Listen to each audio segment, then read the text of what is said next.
Now moving on to the next slide, let's talk a little bit about religion. Guatemalans are very passionate about what they believe. They are 50% Roman Catholic, 40% Protestant, and 10% other. Christians fall into that other category. There's not at all any Christians. I didn't meet one Christian while I was in Guatemala. They're very true to their religion. They love God and they love praising Mary, and they're very strong in their faith. For instance, every night in the town I lived in, San Juan, they would parade around town and sing, and they had banners and candles. And on the slide that we're currently on, there's actually a picture there of the Guatemalan women fully in their gear holding all the candles, which is a really, really neat ceremony that they do. Another thing that I found interesting in Guatemala, which is a part of their religion, is the way they conduct funerals.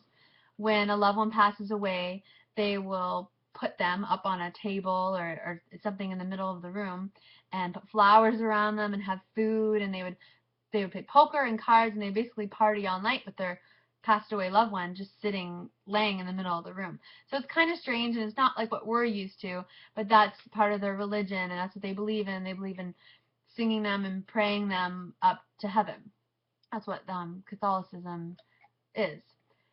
Next slide, let's get into something a little bit more serious and something that's very, very critical in Guatemala and something that is very important to me as well as many other people doing missions work there currently, and that's poverty. Poverty in Guatemala is huge. It is a third world country, and it's something that breaks your heart when you do see. A quote that I have on the slide here that just tells us and gives us a great representation of how poverty is in Guatemala. Let me just read it to you. Approximately 75% of the population is estimated to live below the poverty line, which is defined as an income that is insufficient to purchase a basic basket of goods and services.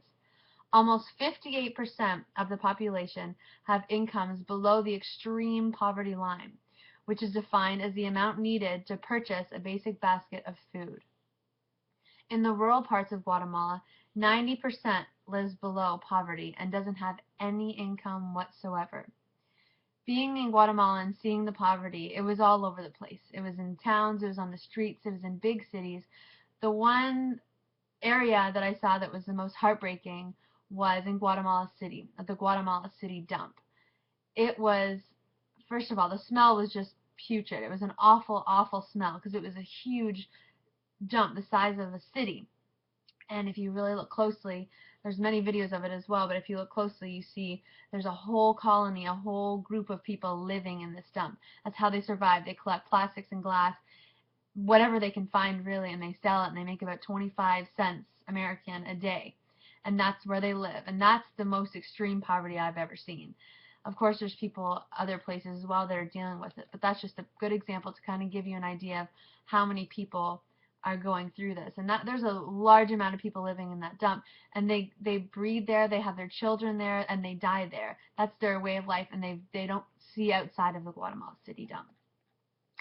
It is just some statistics here. It's estimated that there are more than 370,000 orphans in Guatemala. This is on the next slide here. Approximately 5,000 homeless children alone are living homeless on the streets. And that's something that's just heartbreaking, especially because those numbers are just for children. So hearing these numbers and just imagining how many that is, 370,000 orphans. These are children that don't have parents. This is the next generation of Guatemala. And they're just in orphanages or they're on the streets, and it's just absolutely heartbreaking. So on the lighter note of things, it's nice to have a positive side. There are organizations that are there to help these children.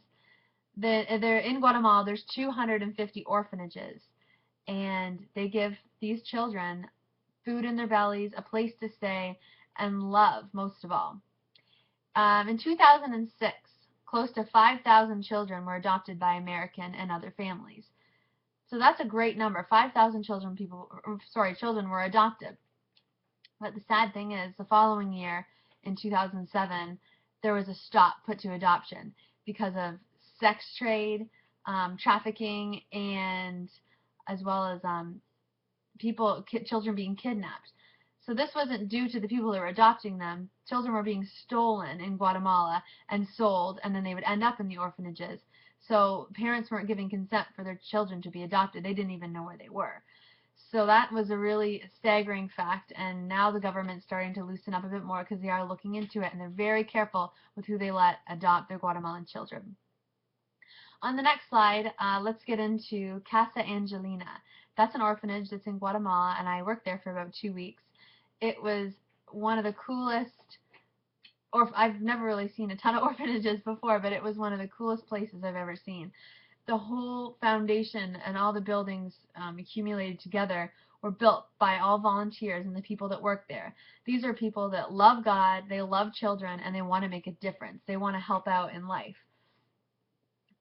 So just to go over Casa Angelina, it's up in the mountains in Guatemala, and there's maybe 7 buildings, and they house, probably at one time, there's about 200 children. There's not a ton, but it's a good amount of kids. And I was blessed to stay and work there for 2 weeks. These children had such love for people. They've been given a second chance, so they felt like they had a whole outlook on life. The little girl that you see on the side there is actually a picture I took. I can't remember her name, which I feel awful about, but I just love that picture. I think it's so beautiful, and it just captures the essence of her and the hope in her eyes, how she has a future to look forward to. They also have education there as well, which is how the children sometimes get out of the orphanage. They find a school that they can go to, and they get a job, and sometimes they move to the States or elsewhere where they can have a prosperous life. Also something they do is they sing Christian songs, and they just praise the Lord. They learn all about God. So and I told you the statistics about religion. There's not a lot of Christians. So the fact that these orphanages are taking in children, teaching them about God, and they're spreading the word by singing and praising His name is just absolutely amazing.